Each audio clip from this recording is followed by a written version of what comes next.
Hallo und herzlich willkommen. Hier lernst du alles rund um das Thema Investor Relations, Fundraising und Kapitalmarkt. Mein Name ist Julia Stötzl und ich bin Gründerin und CEO von Investor Relations Beratung Unicorn. Unicorn ist davon eine Mission, Investor Relations für die nächste Generation einzuführen. Das bedeutet ganz konkret die Integration von digitalen Medien wie zum Beispiel LinkedIn, Podcast, Newsletter in die klassische Kapitalmarktarbeit. Mehr Informationen zu Unicorn, aber auch zum Podcast findest du unter unicornconsulting.com. Und jetzt wünsche ich euch viel Spaß beim Zuhören.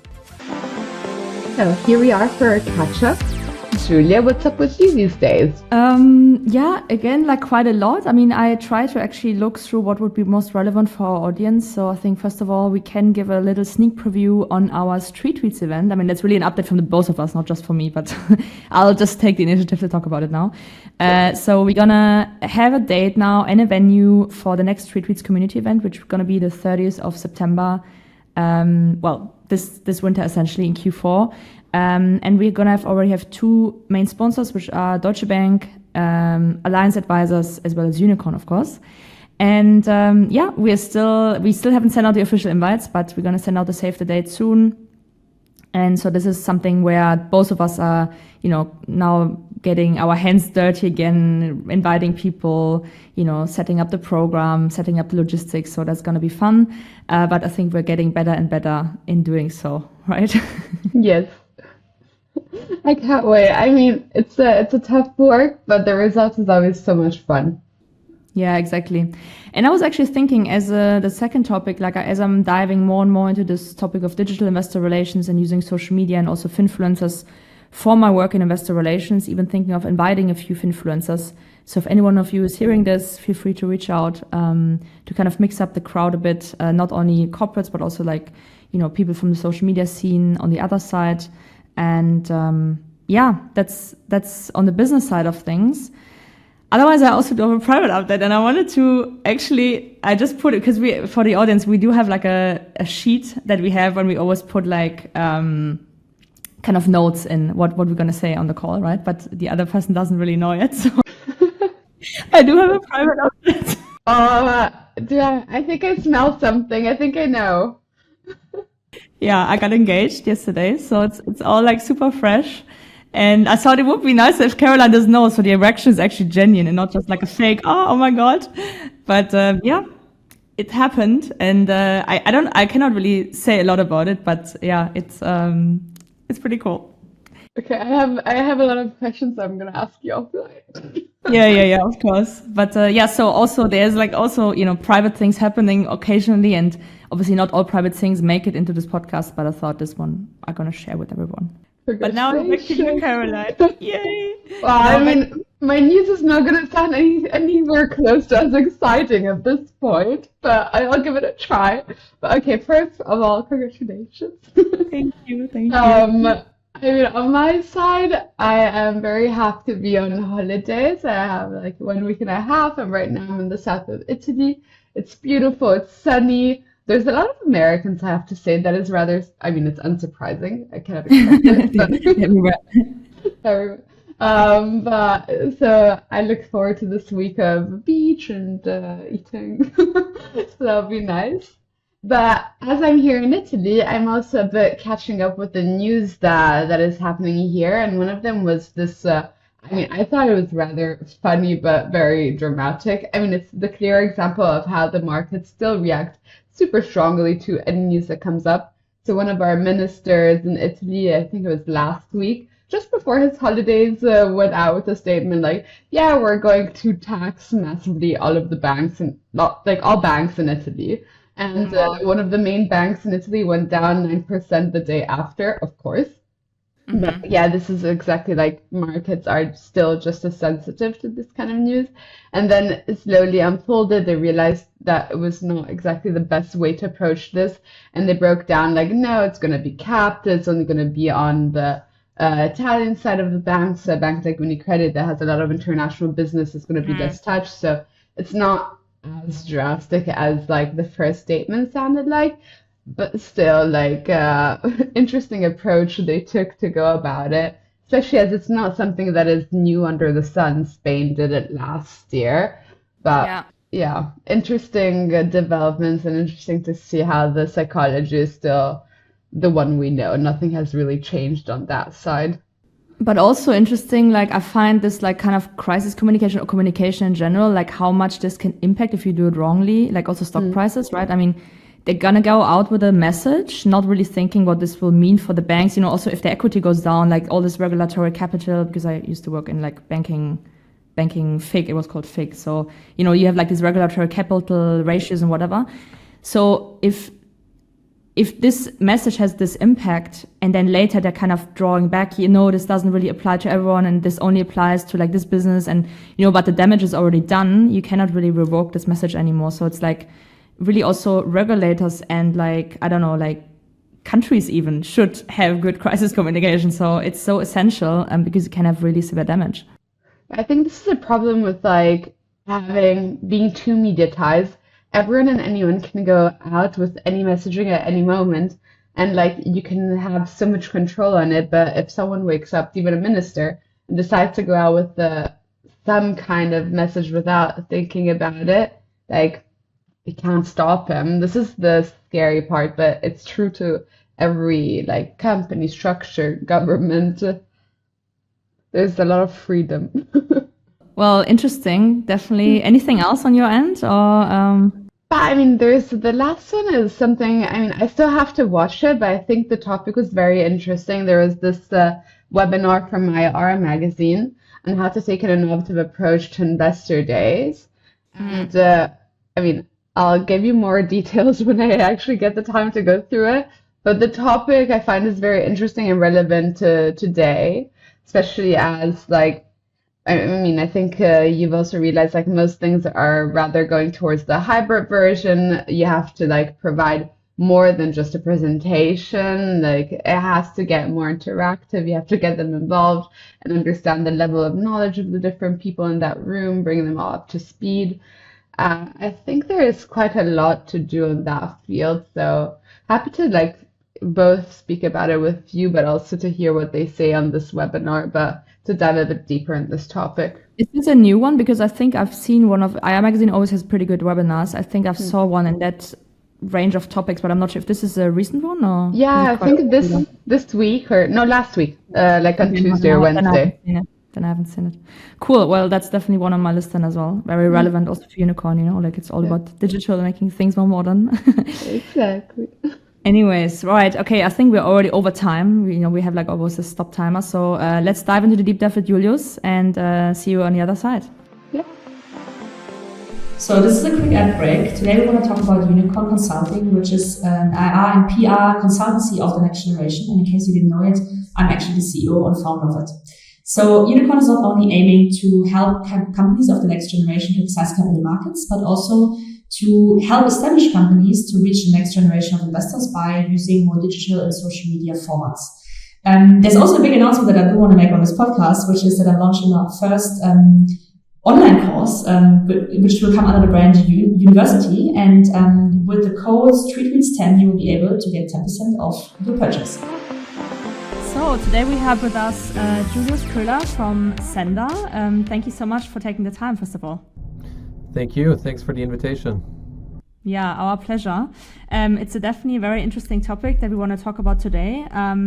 We do want to talk about scale-up fundraising and fundraising journey of a company that is already around for quite some time in the Berlin ecosystem. So how about Julius? You give us a bit of background on yourself and what brought you to where you are today in your career and at your current position at sennder. Absolutely. Happy to do so. Maybe kicking things off with a couple of bullet points about sort of my past.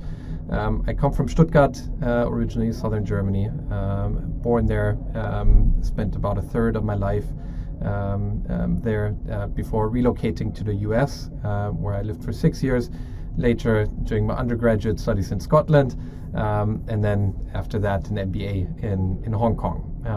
I think during that entire journey, there were sort of two milestones that have sort of guided me to where I am or we are today.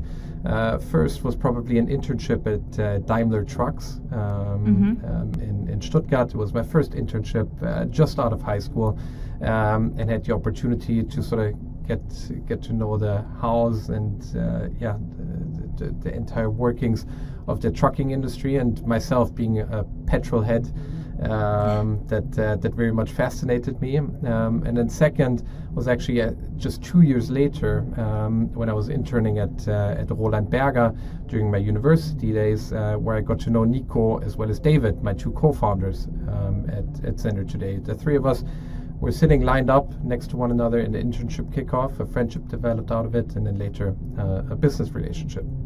Now, 2016, we all ended up in Berlin again, and Nico and I had already been living together. David shortly moved in afterwards, so we had this tiny apartment. I think it was 48 or 49 square meters for the three of us at the time, and we kicked off the Sennder journey. Today, I very much focus on the commercial side of the business within Sennder. I actually tend to spend 2 to 3 days on the road, spending time with our customers, with our shippers. So I think in a nutshell, that is who I am and what I do at Sennder today. Super interesting, and thank you again for joining us today. Actually, I mean, we know a bit about Sennder and it's quite popular on the news, but maybe would you like to give the listeners a quick intro on Sennder, what markets you are, and what solutions do you bring to the market? Absolutely. So in very short, Sennder is a digital road freight forwarder. That's how we've positioned ourselves in the European market. What do? We do full truckloads only, meaning one customer, one full truck. We do that on a cross-regional basis, meaning that our average distance is somewhere between 700 and 800 kilometers for a single trip. And we do that on a contract as well as on a spot level, meaning contract that we drive fixed or dedicated lanes, for example, from Berlin to Hamburg for a single shipper every day, or when we conduct spot business, we utilize certain or take care of certain peaks, etc., and supply capacity then. Why did we enter that market? For us, it offered a gigantic opportunity. And if you take a look around wherever you are now, everything that you see came there on a truck. And it's not only been on the truck once, but it's actually been on the truck somewhere between 3 and 5 times. So we've got this gigantic, almost $400 billion market today, of which roughly 1/3 is the full truckload segment that we're in today. So that opportunity, is what we wanted to realize, especially as it's been characterized by being very traditional, being a sort of pen and paper kind of industry. So this is sort of what we stepped into. Built Sennder, 1,000 employees in total size now, 11 offices across Europe with our headquarters here in Berlin. Wow, very cool. Yeah, it's really about digitalizing those businesses where, they're not the most obvious one because we as consumers don't really see them, right? But it's obviously the whole logistic behind it. And I could imagine it's a very fragmented market as well. So it's good to kind of digitalize that. Absolutely. We noted that you have obviously had a history through growth through acquisition. And maybe we can dig a bit more into that. Both of us actually have worked in the past at Delivery Hero. So Delivery Hero also had a great past by growing through acquisitions. But curious to hear what the rationale behind that is, and also how that has developed in the last few years, like let's say the last year or so, where market has had a little bit of a downturn. Was it more easy for you now to acquire companies, or is it now getting harder? So I think or a couple of things. First of all, we operate a flywheel business model. So in a nutshell, it works better, or it operates better the more you put on the flywheel, if you can say it in those terms. For example, Amazon, the more sellers you have on the marketplace, the more liquid the marketplace becomes, and the better it becomes for users. And it's the same for us when it comes to operating our network. The more carriers we have, the more loads we have from shippers, the more attractive it becomes for both parties of the market size, for our shippers as well as for our carriers to use. Now, when we speak about M&A specifically, I think we need to differentiate between sort of tech players that we've acquired over the past, as well as traditional, more incumbent players. Starting with the tech players, I think the most notable one is Uber Freight. It's a trucking division of Uber, where we've purchased their European business a while back, which was primarily due to the fact that they had strong shipper relationships that we could leverage, as well as top talent.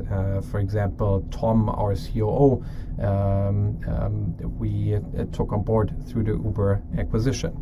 Now, speaking about the incumbent or the traditional players, for us it's more about the network that they bring to the table.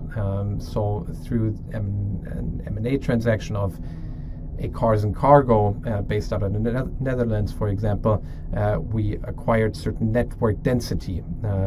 It was a bit of a black hole that we've had in our network in the past, and through that acquisition, we actually managed to close that hole.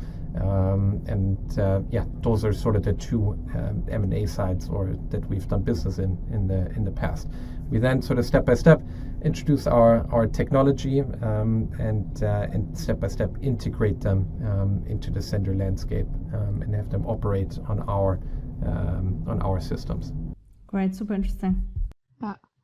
And I mean, when you speak about technologies and innovation, I mean, you mentioned getting away from pen and paper, but how do you see this like intersecting and enhancing more like as the freight transformation business keeps growing? Have you seen the business become more, I mean, I suppose, yes, I would hope so, has to become more efficient in the last 7-8 years? Absolutely. And as you just pointed out, or as I said earlier, it's been an industry that's been characterized by pen and paper. Most of the transactions in the past have been done over the phone or via an email or sometimes even via a fax. And we've seen quite a significant change in that over the last year in the last years to the better. Now, again, speaking about the two sides that I mentioned earlier that we have as part of our business, the carriers on the one side as well as the shippers on the other side. We've focused on different things, starting with the shippers, and we primarily focus on large enterprise companies that operate on a multinational basis, such as Coca-Cola, for example. With these shippers, we integrate, meaning that we build direct integrations through an API or an EDI that we can seamlessly receive a transport order. So, for example, if Coca-Cola requires a truck that goes from Berlin to Munich, they can seamlessly transfer that order into our system, and then we basically move over to the other side, to the carrier side, and allocate the correct carrier to that load. And this is where we've done quite a lot of work now, with about 70% of the market capacity coming from small family-owned trucking companies with somewhere between 5 and 50 trucks in their fleet. Most of them haven't been too tech adopted over the last couple of years. So for us, one of the key things this year is actually tech adoption. I'm going to have to repeat it 3 times because our COO always says we've got to repeat it so many times until everybody adopts to the tech. So it's tech adoption, carrier tech adoption, carrier tech adoption that we're looking to drive this year by basically building an entire suite for our carriers, for them to focus on what they do best and what they like to do most, which is purely driving, and everything else around that, whether it's billing, whether it's maintenance, etc., that we can basically take care of all of these things for them. So these are the things that we're focusing on now, and the market is step by step transitioning into that as well. Right, that's a super good explanation, because it's definitely a bit more complex, I guess, than to understand it in one sentence. So thanks for the introduction to the business. But today we want to really talk about the fundraising, right? Our podcast is all about fundraising and investor relations. That's really mainly the audience also that we want to address to. So We want to talk a little bit about your fundraising journey over the last few years, and it has been quite an incredible one. I just had a quick look at your Crunchbase, and I just could scroll down a little bit to the Series D, and then Crunchbase wanted me to upgrade to the Pro version, so I couldn't even see all of the investors. But the ones I could see were already pretty incredible. So Early Bird Ventures, HB Capital, Lakestar, Excel, Belly Gifford, just to name a few. So maybe could you give our audience some tips on how fundraising has distinguished from in a later stage, so the Series D versus a Series A, for example, and how you could land some of those names on the cap table? Absolutely. And now going back a couple of years, back to 2016, 2017. In 2017, we managed to close Scania as our first seed investor. Scania is one of the largest trucking companies out there. And they believed in us as founders. Back then, there were multiple companies that started at a similar time as we did.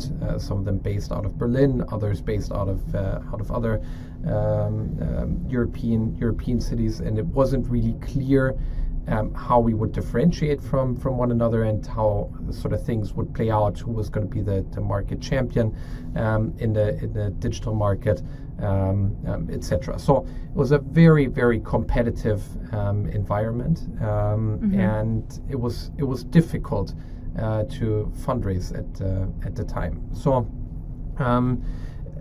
I think it was the rigorous focus that we had from the start that I mentioned earlier, with the full truckload focus, contract cargo, etc. That helped us in the fundraising journey, and that never really got us distracted. At the same time, we're able to build up sort of a very personal relationship with our investors that then later helped us sort of calibrate the business and basically step by step set it up for future growth. So in a nutshell, they were kind of teaching us how it's done, and they were giving us intros or making us intros to later stage companies that could basically help us in that journey. I think a fundraising journey like that is a bit of like a marriage. When you take somebody on board that invests a significant amount in your company, it's a friendship that lasts over a couple of years, and I think it's safe to say now that all of them have become friends and have guided us on that journey. So that's for the Series A. Speaking about the Series D specifically, I think everything has become more professional. Us as a company, we as founders, that the investors have taken more of a pure shareholder role today that still help us and guide us, but more on a growth level now. At the same time, they're mentors and sparring partners, and what we have learned from some of them in the early days, we now also try to pass on as founders to early stage companies, trying to help seed companies, Series A companies in the building journey of their companies. Oh, it resonates with what we've seen and what we've heard also from other founders in that manner. Some have even said how fundraising was hard because it's a second job to that extent. Like on one side you're running your business, on the other you're fundraising, and as you mentioned, there's also this friendship and partnership that you build with them. You mentioned about how you speak to younger companies. If you had to actually do this all over again, how would you approach fundraising differently across the different series? Good question, and I think I'd give you a more of a general or generic answer on how we would do things differently if we were to do it again today. And for this answer, the prerequisite is that we already had done the entire sennder journey, so from seed to Series D, and have gained all of that expertise working with investors, etc. Now, if we were in a financially stable position, not having to rely on external funding, and having gathered all of that experience, I think we would try to do it on a bootstrapped level without yet taking in external funding, because we've learned so much in the past from investors.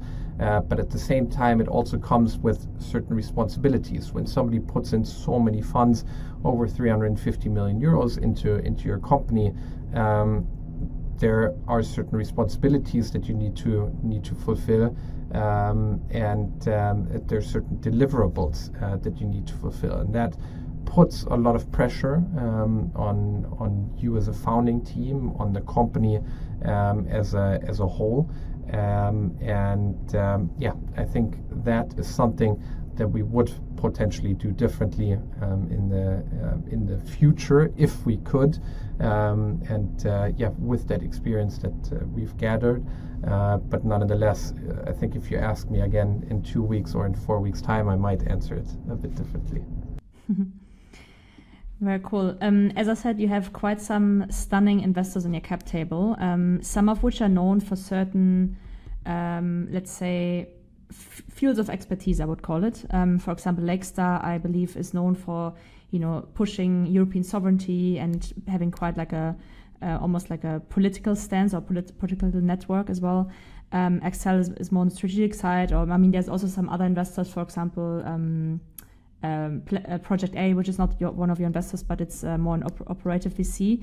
Then you have Scania, which I would consider more of a strategic partner, I guess.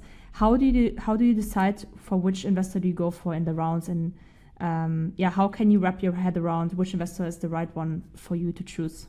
Yeah, good question. I think if you took David, Nico, and myself, we would all answer that question very differently.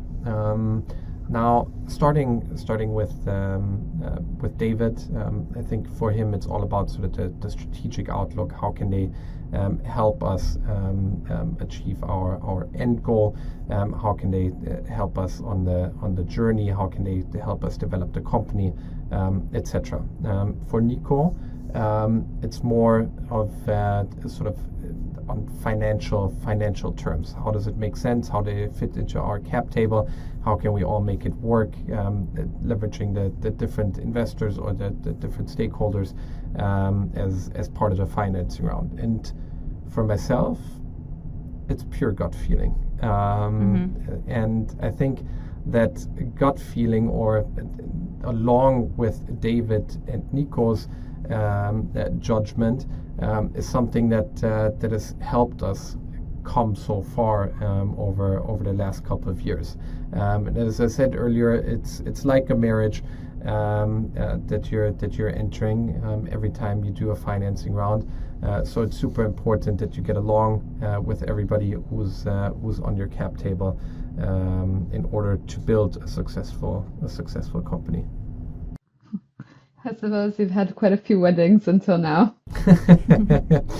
Yeah, exactly. But on a personal or private level, I'm only married once. Crazy. We've already come to the end of this episode. It went by almost too fast. But maybe last question to you, and regarding sennder. What are the next steps of a company like sennder? Do you plan on continuing your European footprint expansion, or go deeper in the different markets? What do you see your next steps are going to be? What are the next steps for us? As I said earlier, the market is so gigantic, so I think we could continue this growth journey for another 20, 30, 50 years. But for us, if we sort of look into the next couple of years, I think there are a couple of things which are very clear. First, we are going to remain in only Europe. So there's no consideration or thought to go outside of Europe, just because of the pure market size and the potential that the European market still has. Second, for us is sort of about pure growth, that we're looking to build an even denser network in all of Europe, and we're active in all European markets today, but sort of expanding and developing that footprint, and making us more attractive for our shippers, that we can offer more competitive rates, and at the same time for our carriers, that we can offer them a wide range of services that make it more attractive to work with us. And then thirdly is to potentially in the long run look into other verticals or business areas that we're not active in today. I mentioned earlier today that we're only doing full truckloads, but there's also less truckloads, for example. So half a truckload for one customer, and then another half for another customer. So that could be potentially something that we might be looking into in the future. And I think those are the key three elements or key things for us in the next couple of years. Amazing. Julius, thank you so much for taking the time, for sharing your expertise with our audience and our community. It has been great to meet you, at least virtually. We have not met at the conference previously, but thanks so much. You actually, in fact, I think, Caroline, correct me if I'm wrong, but I think you're the first unicorn founder on our show. So we hope that will set a precedent for more. Thank you. Thank you so much. Bye-bye. Bye-bye. Take care. Thank you. So, wir sind jetzt auch schon wieder am Ende des Podcasts angekommen. Ich hoffe, dir hat diese Episode gefallen. Wenn du Hilfe brauchst bei irgendwelchen Kapitalmarktthemen oder digitalen Investor Relations Themen, dann melde dich gerne unter unicornconsulting.com und buch dir einen ersten freien Consulting Call. Wir würden uns ebenfalls darüber freuen, wenn du uns auf Social Media folgst, zum Beispiel YouTube, TikTok, Instagram oder auch LinkedIn, oder wenn du einfach einen Like da lässt. Ich wünsche euch alles Gute und bis zum nächsten Mal. Eure Julia. Ciao.